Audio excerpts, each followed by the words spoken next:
Maz at Triple C Creations.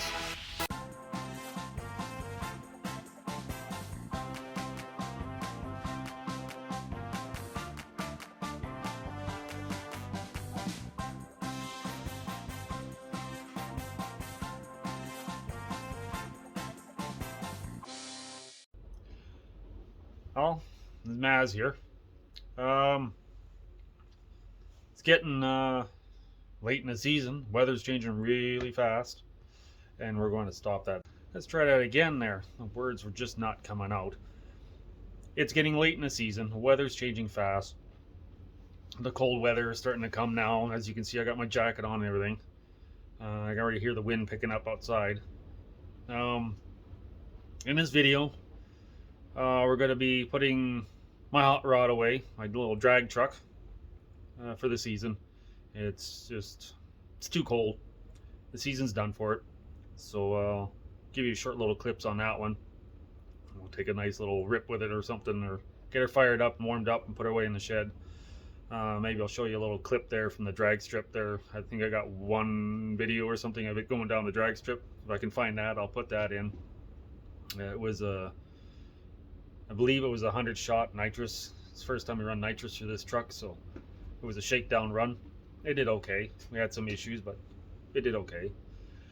And we're going to try to get that speedometer fixed, or close to getting fixed.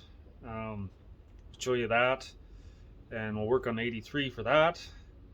It's getting almost time to put it away too for the winter, because I'm not going to run it in the heavy snow and salt. And yeah, I think that's about it for that part of it, and we'll get through the video and see what you think. I guess after this we're going to start doing a lot more work inside. We can actually get back on little S10 street rod we keep talking about here. It'd be nice to do something with it. And then got a few projects going on this winter. And yeah, I hope you enjoy the video and see what you think.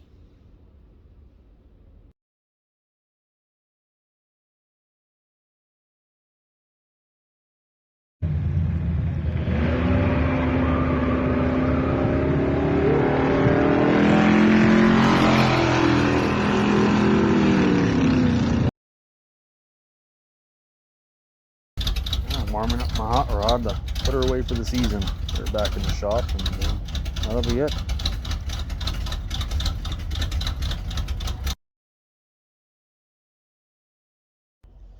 Hey, it's Maz. It's morning. There's sunshine out here. I haven't even seen that for a while. As you can see, the leaves are going off the trees. They're well into the fall. And I said last night that in the morning or the next day we were going to try to fix that noisy speedometer on the 83.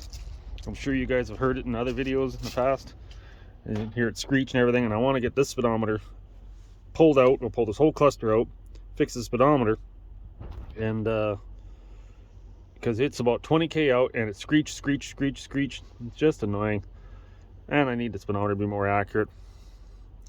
So last time I was out at the farm, there was a parts truck out there, about I believe a 76 Chevy square body, and there was a speedometer there. I'll clean up a little more. It's not too bad.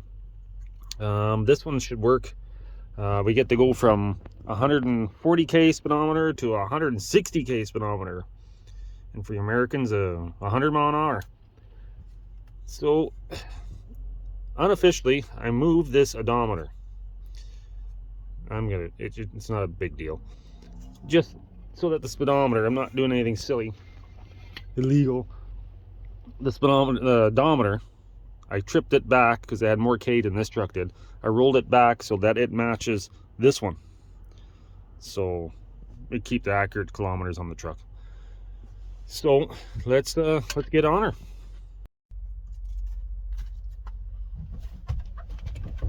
Oh, here we go. Oh, yeah. Actually nice. Let's get the door open. Out. Oh, the other thing too, while we got this dash out, the gauges, I'm going to try to get in here and fix this stiff ignition switch. And it's getting colder in the morning. I can hardly turn this. I'm scared I'm going to break the key off in it. So let's get at her. This is for anyone that's Want to know a little bit how to get these apart too, I guess. This one I gotta finagle around because it's been cut out for a stereo, aftermarket stereo. Not gonna be able to do too much more of this outdoor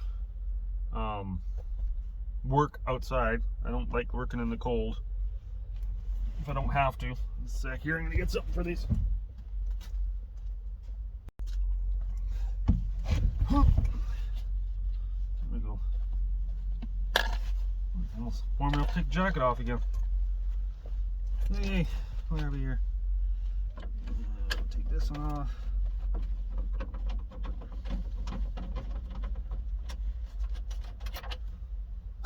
Also too, I'd like to take some time here just to put it out there. If you've been watching this channel, I got some bigger projects, stuff I'd like to get on here. I haven't started back onto them yet. You might have interest in, or not, whatever. Everyone's got their own taste. But I'm just putting it out there so that you got a bit of an idea what the channel's kind of like, or meant to be. I'm going for. I like working on this old stuff. I like bringing stuff back,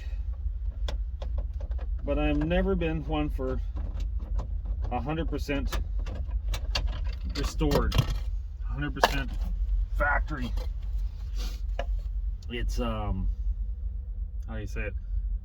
I love the looks of some of the old cars. You know, get an old 57 Chevy Bel Air. It's a beautiful car. You know, 67, 68, 69 Mustangs. Beautiful cars, nice muscle cars, classy cars. But I don't like the, you know, a Mustang with its factory hubcaps. It's beautiful, you know. They want to sell them, they want to auction them off, worth mint money, like big money and everything. Collectors, everything, because it's all original. But oh, look at it. Guess what? It's our train. He's running late today in this video. Anyways, I personally am not a big fan of complete 100% original. Let's see, we gotta get this out of the way. I'd like to have a little bit of custom. The old stuff has amazing designs. Some of the old engineering is more reliable than a lot of the new stuff. There's so much stuff going on in new vehicles. But you have to admit that some of the new designs have way nice features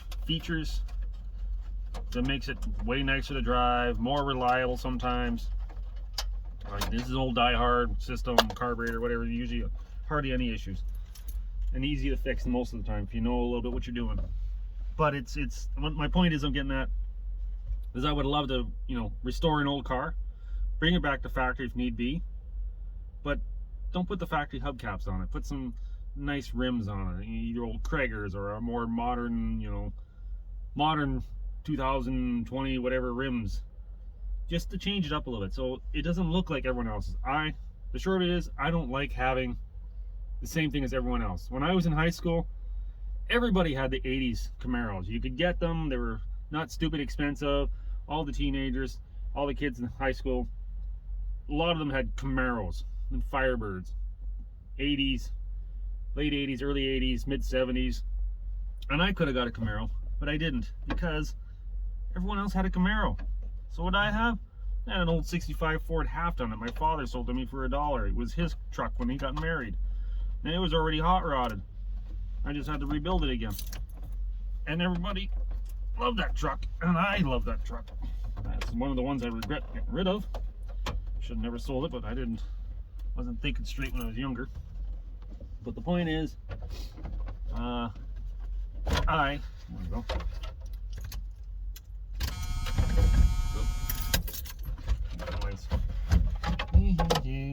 Put this over there.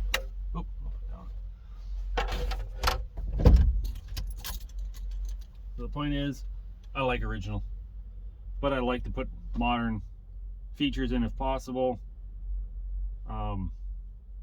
just to add my own touch to it, so that it's more original, my style. Okay, I gotta get some bolt drivers for here. Right back.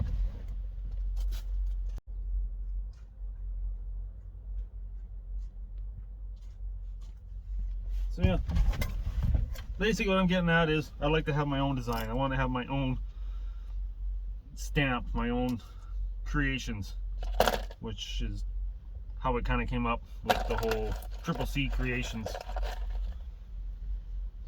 I don't want it to be all original. I want to be my original.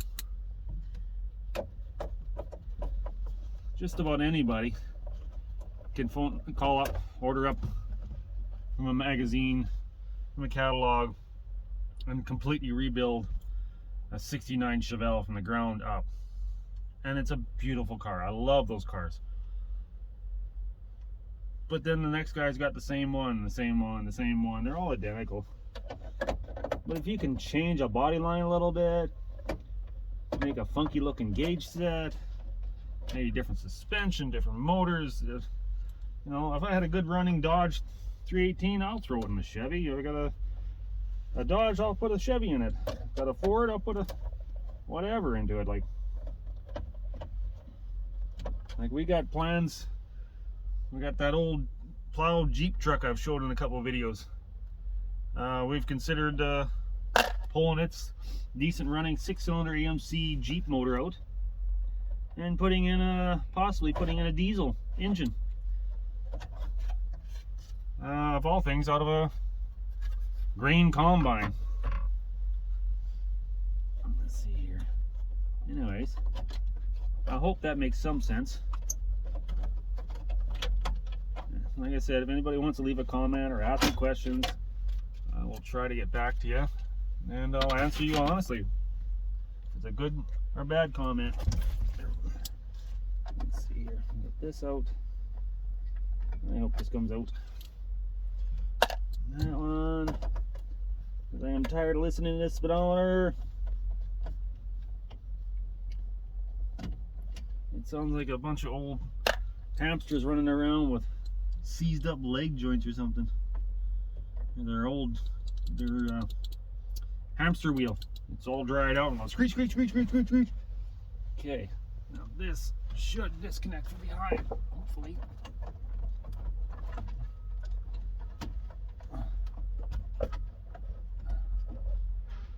Oh, that's something I didn't expect.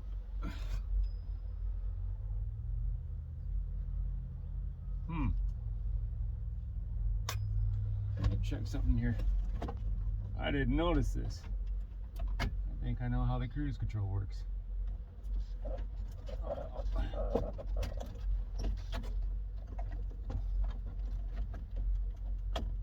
Come on, let go. Oh, losing parts here.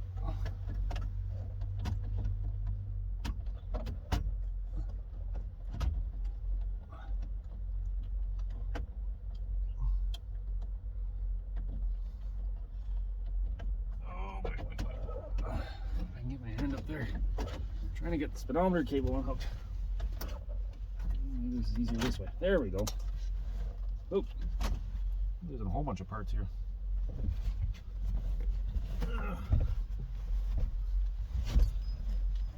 Well, that should be the same. Unless I can get this one to work better. I guess this one has wiring on the back for the cruise control. I didn't realize this one doesn't have that. I don't know if I can change the heads on it. This one helped him. Oop, smaller.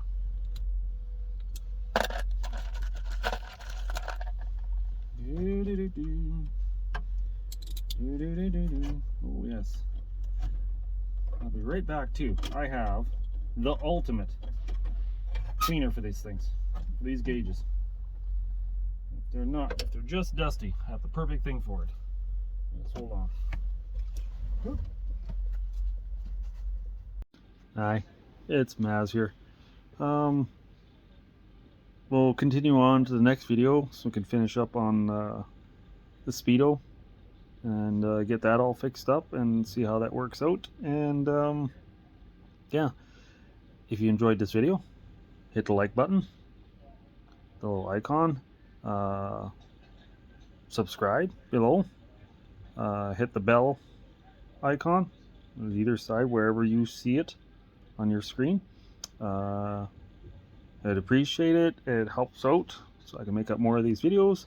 And yeah, hopefully you'll enjoy this video, and we'll have a part 2 on the speedo fix job. Hopefully it all works out the way it's supposed to. And yeah, we'll see you to the next video. Bye.